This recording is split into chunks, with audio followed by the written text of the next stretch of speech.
O nosso entrevistado de hoje é advogado, professor, fundador do PSDB aqui na Linda Pelotas. Estou falando de José Luiz Marasco Cavaleiro Leite, pai do prefeito Galã da cidade mais doce do estado. Bom dia, senhor Marasco. Bom dia, Rosa. É um prazer estar aqui falando de alguns assuntos que são do teu interesse e do interesse dos teus ouvintes.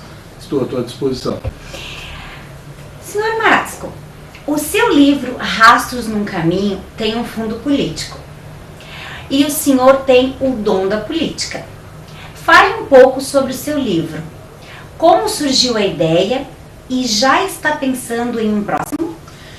Olha, eu não digo assim diretamente, Rosa, que o meu livro tenha um fundo político, pelo menos não intencional. Ou seja, eu não escrevi para ser um livro de proselitismo político, para defender ideias, etc. Mas evidentemente que todas as pessoas, como são seres políticos, né, têm suas visões de mundo, etc., é possível que dentro das minhas crônicas, dos meus contos, eu deixe passar exatamente as minhas ideias, os meus pensamentos, os meus valores, as minhas considerações. Mas ele não é, efetivamente, um livro voltado ao proselitismo político. Eu escrevi relatando experiências vividas, criando algumas coisas a partir de tantas passagens, né, que aconteceram na minha existência, né? E, fundamentalmente, é um livro de ficção, né? Eu não estou propriamente contando a história de ninguém, embora muita gente, de alguma maneira, esteja ali presente. Eu já tenho alguns trabalhos em elaboração para um próximo livro, mas ainda não tenho data de lançamento. O senhor fez uma crônica chamada O Silêncio das Cadeiras, muito interessante. Como surgiu o tema? Bom, este tema surgiu de uma provocação de um amigo, o jornalista Luiz Carlos Vaz. Ele um dia passava pela esquina do Café Aquário, que é o café mais central da cidade, uma espécie de ponto de encontro de pessoas das mais diversas origens, né? E passava ele, como eu dizia, já de noite, 11 horas da noite, quando estava sendo feita a limpeza do café. E as cadeiras, então, que passaram o dia, né, sendo ocupadas pelos frequentadores, estavam recolhidas em cima do balcão. E ele pensou assim, essas cadeiras estão agora em silêncio, o café está em silêncio. E mandou para mim e para um outro amigo uma fotografia daquelas cadeiras colocadas sobre o balcão. E me disse, escreve sobre essas cadeiras. Te sugiro o título O Silêncio das Cadeiras. E assim foi. O Café Aquário, como todos os pelotenses sabem, e também todas as pessoas que já visitaram Pelotas, é um centro de convergência. Todas as pessoas que têm, digamos, que passam por Pelotas acabam visitando o Café Aquário. E nós, os pelotenses, temos o hábito de ir lá conversar com amigos despreocupadamente. E como eu digo na minha crônica, há ali uma espécie assim de democracia absoluta, se fala de tudo e de todos os assuntos, se resolvem os problemas mundiais, se projetam perspectivas para o Brasil, para o mundo. É um centro assim de discussão, né? É um lugar onde se fala desde o futebol até as fofocas, digamos assim, mais atuais, mais do momento. O Café Aquário é uma instituição de Pelotas, né? E por isso eu tentei retratar ali aquele buliço intelectual que existe naquelas cadeiras do Café Aquário, que naquele momento, como retrata a minha crônica, estão em silêncio, como que recordando tudo aquilo que se passou durante o dia, quando elas presenciaram os mais diferentes contatos e conversas. Ainda bem que elas não falam. Exatamente, né? Ainda bem que elas são discretas, exatamente, ainda bem. Né? E é assim que termina a crônica, né? exatamente, elas estão em repouso, estão em silêncio, e o autor, no caso eu, se pergunta isso mesmo que tu estás dizendo. Imagina se elas pudessem reproduzir tudo o que ouviram, né? Ainda bem que não podem, ainda bem que não podem. Ainda bem. Que dicas o senhor daria para os novos escritores e jornalistas poderem fazer crônicas tão brilhantes quanto a sua? Olha, eu te digo assim, Rosa, o ofício de escritor é um ofício muito interessante e muito atraente. Ele dá para a pessoa que o pratica a fama de intelectual, dá uma certa importância, né?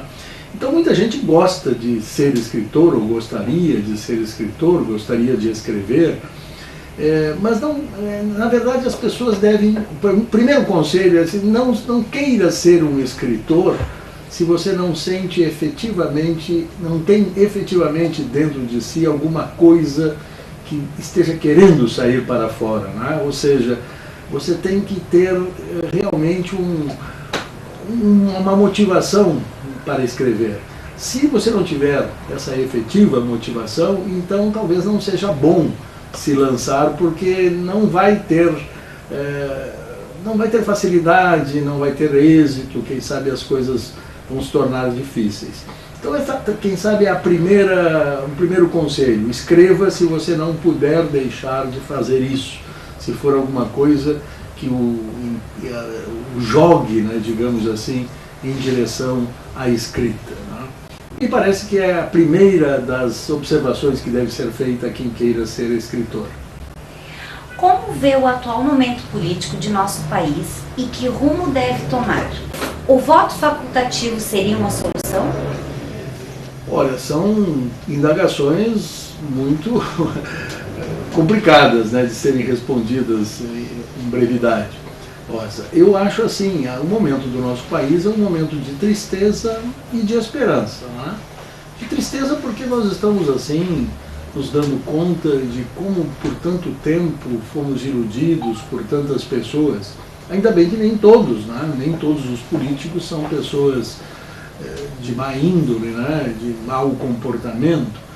Mas nós temos essa tristeza grande. Eu acho que cada vez que abrimos o jornal, que ouvimos um programa de televisão, estamos sabendo de novas investigações, novas falcatruas que estiveram acontecendo no país, e nos diversos segmentos políticos, não se restringe a um só. O lado da esperança está no fato de que a gente está acreditando que estas operações de investigação possam levar a um aprimoramento da vida política brasileira, né? Nós possamos fazer um saneamento da nossa vida pública e começarmos um momento de virtuosidade, um momento melhor, um momento mais agradável para nossas vidas, né? E parece que esse aspecto que eu acho que me anima nesse momento, a perspectiva de termos uma renovação grande na política brasileira. Com relação à questão do voto facultativo, me parece que, em princípio, o voto facultativo é o melhor, seria efetivamente o melhor. Porém, neste momento, me parece que ainda estamos longe de compreendermos a importância de uma eleição, a importância da escolha dos nossos governantes. Ou seja, se deixássemos o voto como uma faculdade que pudesse ser exercida por quem quisesse e quem não quisesse não a exerceria, eu acho que estaríamos abrindo espaço ainda maior para aqueles que conseguem formar grupos, claques, etc., que lhes dão apoio e dominariam mais facilmente ainda o cenário político brasileiro. Eu acho que o Brasil é um país, todo mundo repete isso, e se repete é porque efetivamente faz sentido. O Brasil precisa de uma educação mais ampla, e inclusive no terreno da política. As pessoas têm que começar a entender melhor que as suas decisões políticas, elas têm importância, sim. Não se pode votar num amigo, naquele que lhe vai dar uma vantagem. Não é só por aí que as coisas se resolvem, bem pelo contrário, às vezes elas se complicam por esse tipo de atividade. Na verdade, então, eu acho que é isso, Rosa. A gente tem que pensar na política com muito mais grandeza do que tem se pensado no Brasil. A corrupção na política brasileira tem solução? Muitos dizem que deveríamos trocar sempre os governantes e a cada nova eleição. Isso ajudaria? Bom, primeiro aspecto, a corrupção tem solução? Acho que cabal e absoluta, não. Acho que, digamos, na verdade, a corrupção é uma atitude ilegal, criminosa, muitas vezes, e, portanto, deveria ser, se pudesse acontecer, e acontece, ela deveria ser em pequena escala, no mínimo, se poderia esperar em pequena escala, mas nunca se tirar completamente a possibilidade de que ela ocorresse. Praticamente impossível. As pessoas, a delinquência sempre ocorrerá. As pessoas podem delinquir, exatamente por isso existem os mecanismos legais para corrigir as delinquências que eventualmente ocorram. No terreno político, o que não pode é ser assim, engraçar a corrupção como a regra. Isso é que não pode, né? E quando eventualmente ocorra, que receba a punição devida. A gente tem um exemplo de outros países onde um político que é surpreendido em atitude corrupta, se abate sobre ele uma desgraça moral tão grande que muitas vezes ele mesmo se suicida. Nós temos exemplos disso no Japão, por exemplo, já vi casos assim. O que significa que a sociedade como um todo repele mesmo a atitude corrupta. E ela é tão escassa, né, que quando se descobre, a pessoa vive uma verdadeira desgraça moral. O Brasil está muito longe disso acontecer. Mas efetivamente eliminar totalmente a corrupção não se consegue, até porque as pessoas têm interesses. Eu vou dizer assim para ti, Rosa. Muitas vezes as pessoas são governadas por seus interesses. Há meios lícitos de fazer com que nós consigamos alcançar aquilo que é do nosso interesse. Os meios lícitos, às vezes, são mais problemáticos, mais difíceis. Então, muitas pessoas buscam os meios ilícitos, que às vezes são mais fáceis. Quando eles são muito, muito fáceis, começam a ser verdadeiramente a regra. O que nós deveríamos ter no Brasil é uma dificultação cada vez maior de que se buscassem vantagens por meios ilícitos. Me parece que esse é o caminho que nós devêssemos trilhar. A família Leite tem uma forte relação com a política e todos têm dons artísticos. Ou só o senhor e o filhão? Olha, a relação com a política na minha família não é muito antiga. Ela começa, talvez até comigo mesmo, né? Eu, desde minha atividade estudantil, né, no Colégio Municipal Pelotense, depois na faculdade, sempre estive envolvido com a política. Depois, na fase do regime militar, militei, né, também em grupos para buscar a redemocratização do país, e quando veio a redemocratização, participei de governos municipais na qualidade de secretário, depois concorri também a prefeito municipal, sem êxito, e sempre estive de alguma maneira ligado à política. Um dos meus filhos, exatamente o Eduardo, que era muito pequeno nesse momento em que eu fui candidato, acompanhou aquilo sem entender muito bem, certamente, o que estava se passando, porque era pequeno, tinha 3, 4, 5 anos, não me lembro bem. Mais adiante, ele começou a questionar, tentando entender o que tinha acontecido, o que é isso de ser prefeito, o que é isso de ser vereador, deputado, etc. Reviu todos aqueles tapes que haviam sido feitos da minha campanha, sempre com um conteúdo muito crítico, achando que eu não tinha muito talento assim para me apresentar em face das câmeras, né? E assim começou a desenvolver um gosto por dedicar-se à política.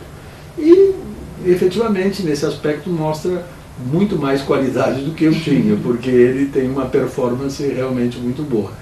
Os meus outros filhos não são políticos, não têm vida política, mas se interessam, obviamente, e são todos músicos. Nós temos uma banda familiar. E o senhor toca muito bem piano, e o resto deles toca o quê? Eu toco piano, toco acordeon, toco violão, tenho assim algumas qualidades, algumas habilidades, mas médio, não sou lá um virtuoso em coisa nenhuma, né? E um dos meus filhos é um cavaquinho de excelente qualidade, costuma tocar aqui nas tardinhas do mercado público, onde existe uma atividade artística assim, muito interessante, né? E o outro filho toca violão muito bem. E o Eduardo é ritmista e canta, né, no grupo. Fale um pouco sobre o projeto Jovem Atleta, que o senhor é parceiro, e como ele ajuda os jovens. Bom, esse realmente é um projeto muito interessante que cumpre aquilo que se costuma dizer, que os jovens precisam ter ocupações para não ficarem pensando e fazendo bobagens. Tá? Há um dito, né, de que cabeça vazia é lugar onde se instala o demônio, né? Algo assim, não me lembro bem como é que se é o dito. Mente ociosa, morada do capeta. Isso, então, melhor assim mesmo que eu teria que ter dito. Bem, então nós temos que ocupar os jovens, né? O esporte é magnífico nesse sentido, porque o esporte coloca a atividade física em primeiro lugar, né? A pessoa até cansa o corpo, né? Que cansa proveitosamente, né? Prepara-se fisicamente, né? E esse projeto é um projeto extremamente interessante, que desde o início eu gostei de estar enfronhado nele, sou um colaborador e tenho certeza que ele tem dado bons resultados mesmo em Pelotas, né? Muito mais deveria ser feito. É um embrião, né? As coisas começam assim, quem sabe mais adiante teremos ainda muito o que saudar para este projeto. O senhor não pensou mais em se candidatar? Não, olha, eu fui um candidato, como eu diria assim, que tentou deixar plasmado, talvez até agora já tenha se esvanecido um pouco isso, mas tentei deixar plasmado que um candidato deveria falar com absoluta exatidão aquilo que ele pudesse realmente fazer. Não criasse ilusões, não criasse expectativas falsas. Fiz isso. Fiz uma campanha assim. Eu me lembro que eu ia nos lugares e tinha a satisfação de ouvir as pessoas dizerem: ah, não, o senhor é o melhor candidato, ah, não, o senhor fala a verdade, mas o senhor não será eleito. E é assim mesmo que as coisas se dão. Parece que precisaríamos ter, ao longo do tempo, mais candidatos que falassem efetivamente a verdade, sem criar ilusões, para que então as pessoas já suficientemente iludidas começassem a repensar a maneira de votar, né? Mas eu desisti, não quis voltar a concorrer, deixei essa mensagem aí, acho que muitos aprenderam, talvez não tantos quanto devessem aprender, mas ficou. Se o senhor falasse agora sobre a bela estampa do filhão que deixa a mulherada oriçada. Todos se perguntam por que ele não tem namorada e como seria candidata. Aí, mulherada, atenção. Olha, eu não sei te dizer assim, essa última parte, né? É uma coisa que não me cabe falar por que ele tem, por que ele não tem, e mais ainda, como seria a efetiva candidata. Eu acompanhei já a vida dele com algumas namoradas que ele teve, e quem sabe a vida política o tenha prejudicado esse lado assim afetivo, talvez, não sei, mas realmente a atividade política rouba muito tempo da pessoa, cria algumas dificuldades para esse tipo de relacionamento, né? Eu não sei exatamente se é por isso só, ou porque é questão de momento. Haverá outros momentos que outras pessoas farão parte da vida dele, né? E com relação ao seu bom aspecto, né, a sua boa presença, sua boa performance, eu acho que ele tem alguns dons, é verdade, ele é dotado de muitas qualidades, assim, no sentido da comunicação, da sua presença física, né?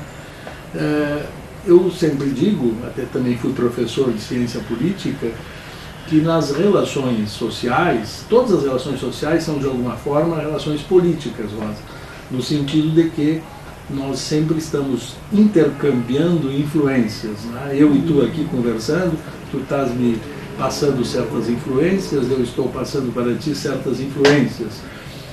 E essas passagens de influências recíprocas acabam sendo relações de poder, né? Poder num sentido não político, político partidário, político governamental, mas no sentido de condicionar as manifestações de um e de outro, né? E, como a gente sabe, isto depende de certos atributos intelectuais, atributos até mesmo de voz. Certos tipos de voz criam certos constrangimentos, como a gente sabe, atributos físicos. Rosa, por exemplo, é uma pessoa muito bonita, né? Certamente isso não é despercebido pelas pessoas, né? E ela causa uma certa influência por isso, né? Todas essas coisas influem. Na vida político-partidária, política no sentido estatal, governamental, etc., esses atributos são importantes, né? São importantes. Se ficar só nisso é ruim, né? Uma pessoa ter êxito na política só porque é bonito, porque tem boa apresentação, se for só isso é ruim. Agora, que isso existe e isso pode ser um instrumento importante para uma pessoa de boas qualidades vencer e trazer então boas contribuições à sociedade, é assim que as coisas também acontece. Isso que eu estou dizendo, Rosa, quer dizer o seguinte: a gente nas relações sociais usa recursos, que eu chamo recursos políticos, que vão desde beleza, que vão desde dinheiro, que vão desde autoridade, assim, por palavras, por gestos, por voz, etc. e tal. Tudo isso são recursos que nós utilizamos nas nossas relações sociais. Eu, como advogado, uso de recursos, de lógica das minhas argumentações, eu procuro levar o juiz a um pensamento que eu desejo que ele adote, né, dentro da causa, e argumento. Isso é um recurso que eu tenho, a argumentação é um recurso. Então, como tu dizes, o meu filho é uma pessoa de boa aparência, isso é um recurso importante para ele. O importante é que não seja só isso. E eu tenho certeza que não é. Da postagem dele, né, na internet, que foi uma surpresa, uma grata surpresa, né? Ele manteve a convicção, é contra a reeleição, não vou me reeleger. Pois é, isso é uma questão de coerência importante, né? A coisa mais comum é os políticos irem na onda, assim, do momento e esquecerem as coisas que disseram em outro momento. E ele, felizmente, tem sido sempre coerente. Que bom. Senhor Marasco, eu gostaria que o senhor falasse um pouco sobre sua esposa, a senhora Rosa Eliana, que também é cientista política. Pois é, a Rosa Eliana, tua xará, né? É conhecida da família como Lica, né? Ou Nana, tem dois apelidos, né? Ela é uma companheira de muitos anos, né? 40 anos, né?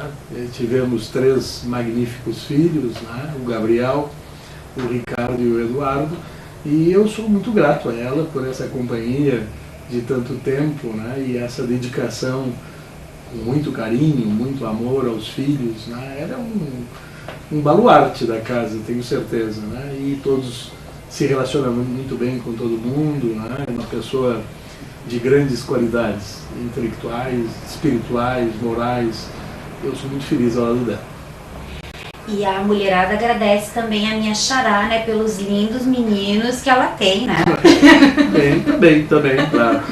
nessa parte, né, como nós somos pai e mãe, eu e ela, né, nessas horas os meus amigos, quando se fala bem dos meus filhos, a gente fica muito contente. Os meus amigos de brincadeira dizem, puxaram a lica.